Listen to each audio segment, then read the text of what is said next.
Hey folks, daily Landsblog for the 15th of July, 2019. Been a really important exercise for me. I hope it's been a benefit to you. And the exercise is that, as you know from me speaking about this regularly, mornings, first thing in the morning, first wake up, getting ready, is a tough time for me when especially anxiety gets magnified, my fears get bigger, and I am in danger of starting my day here and then being on a downward trend. And there's panic about my panic, if that makes any sense. So I think it's really important to figure out what it is that you need to encourage yourself with based on your own thinkings and how you would rationalize what you would say to you if you were someone else. So let's review them now. Michael, remember those fears. They will pass. They always do. Remember, you don't deserve this. Something obviously we all feel like, yeah, you know what? I must be weak. I must be at fault.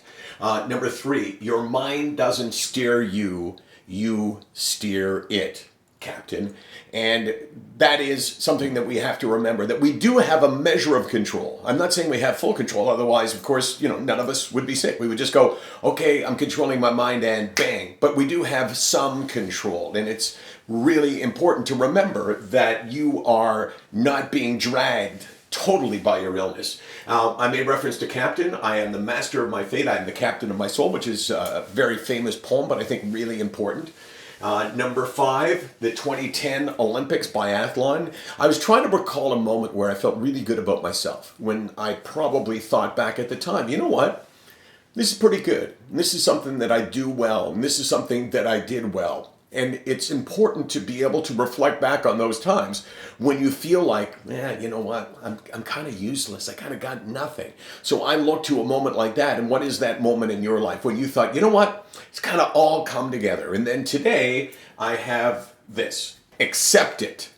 You are a warrior. Think about that.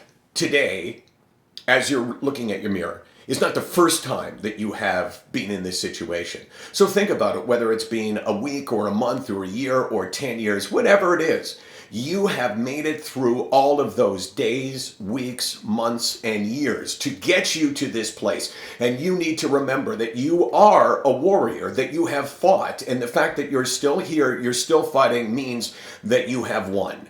You are a warrior. I am a warrior. And sometimes you need to remind yourself of that. How about your poem? My poem? I promised the people you were going to write your own. It's true, and I've got this much left to go, although I did write one earlier today. Case, you ready? There are no other kinds once you've tasted Heinz. Yeah, you wrote that? No, but I wrote... really rich if you wrote that. We were talking about Heinz ketchup. Why would anyone buy anything else? Okay, let me go on a bit of a rant here. There was someone in my family, I'm not going to mention who it was, that used to buy Del Monte ketchup because it was cheaper. And I used to always think, like, is it that much cheaper that when you buy ketchup once a month, it's worth that kind of savings? Because let's face it, it's a major disappointment if you go to someone's house, there's French fries served, and you say, is there any ketchup? And then you find out it's Del Monte. No offense to Del Monte, because those folks make some great things, like the little cups. Cup of fruit? Remember that case? Yeah, I never liked it. Yeah, well, I did. Okay, so Del Monte, don't take it personally. But your ketchup, I don't know if you still make it, was really bad. There are no other kinds once you've tasted Heinz. SickNotWeak.com, 24 hours a day, 364 days a year. You know why we're here, Case? Because who else but us could... Too close? A little unsettling. Who else but us could put mental illness and ketchup together?